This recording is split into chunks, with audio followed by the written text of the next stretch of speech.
Bonjour à tous, aujourd'hui j'ai envie de vous parler de Les Ombres Blanches de Dominique Fortier, qui est un roman et non un essai. Elle a déjà gagné un essai pour son œuvre sur Emily Dickinson.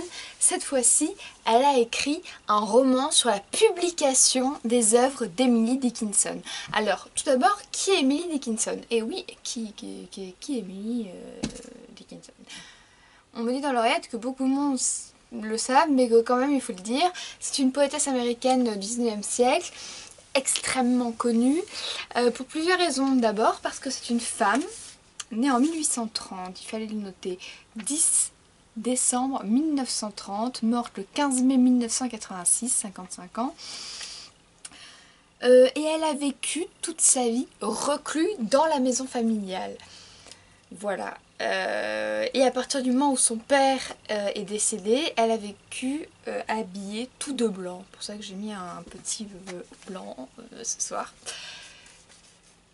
Emily Dickinson est une femme tout à fait spirituelle, amusante.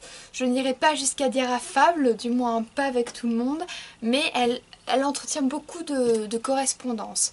Elle a des amis qui lui sont chers, en fait, ce sont son frère, Austin, sa belle-sœur.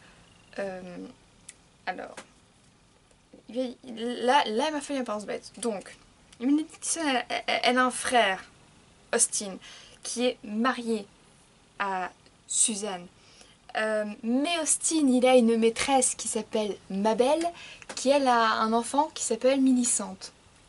Voilà. Il m'a fallu, même si on en parle pendant tout le livre, il m'a fallu un pause-bête parce que je voulais absolument pas trahir aucun prénom. Donc il y a Emily Dickinson, Lavinia, sa sœur, Austin, son frère, marié à Suzanne. Il y a Mabel, la maîtresse d'Austin, et Millicente, la fille de Mabel, avec laquelle Emily Dickinson entretient également une correspondance, malgré son âge plus jeune. Donc voilà, ça c'était mon pense-bête. Il reste entre nous, je vous fais confiance. Quant au reste, il faut, oui, effectivement, il faut se dire que ce livre n'est pas un essai, il est un récit. Donc, l'histoire est la suivante. Emily Dickinson meurt, et lorsqu'elle meurt, elle demande à sa sœur Lavinia de brûler l'intégralité de ses écrits. Bon, ces écrits sont composés d'une centaine de poèmes, tous merveilleux. Je ne vais vous en lire aucun. Je vais, non pas parce que je ne les ai pas, non pas parce que je ne les ai pas lus, mais parce que je pense que ça se découvre seul, les poèmes d'Emily Dickinson.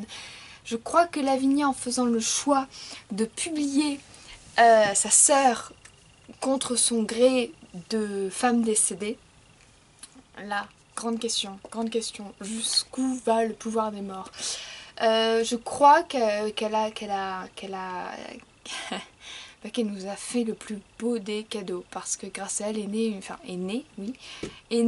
malgré la mort, une des plus grandes poétesses américaines. Ce sont des poèmes qui parlent du temps, qui parlent de la vie, qui parlent de la mort, ils ne sont pas extrêmement lumineux. Mais en même temps ne rendent pas malheureux. Je n'irai pas jusqu'à dire qu'ils les rendent heureux par leur beauté, qui est une chose tout à fait humaine. Souvent la beauté rend heureux, et encore quoique, souvent elle est cruelle. Je sors de La femme de Madame Tchaïkovski au cinéma. J'ai trouvé la beauté cruelle, et cela m'a beaucoup... Bon, bref, Emily Dickinson. Donc, ce livre raconte comment Mabel, Millicente et Lavinia vont ensemble, et Suzanne, vont ensemble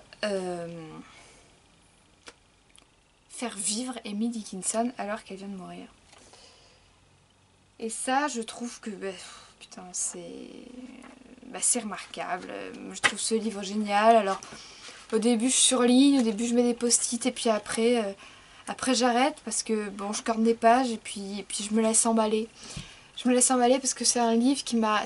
Donc il est sorti là en janvier 2023, et c'est un livre qui m'a emballé en moins de deux. Je voudrais vous lire un extrait un extrait que je trouve sublime qui concerne Mabel. Mabel qui, je le rappelle, est la maîtresse d'Austin, frère d'Emily Dickinson. Un extrait. Mabel ne jette rien, jamais, comme dans le but de documenter sa propre existence. Elle conserve soigneusement, classe et organise les billets des concerts auxquels elle a assisté, les invitations, les missives reçues, les brouillons de celles qu'elle a envoyées, persévérant jusqu'au ruban, entourant les gerbes de fleurs qu'on lui a offertes, travaillant telle une archiviste maniaque à un ouvrage qu'elle voudrait infini, le livre de sa vie. Elle garde surtout les lettres de ses nombreux soupirants, qu'elle range dans une boîte en carton rose fermée par un ruban de soie. Elle les ressort tous les quelques mois pour en repasser le contenu en revue, là reposent en stratégie géologique les témoignages de ceux qui au fil des ans ont prêté hommage à sa beauté, à son esprit, à son intelligence. En relisant ces témoignages, elle a enfin l'impression d'être un personnage de roman, c'est-à-dire d'exister pour de vrai.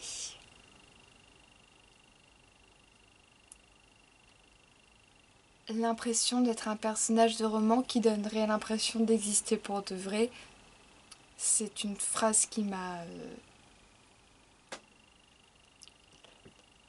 totalement bouleversée.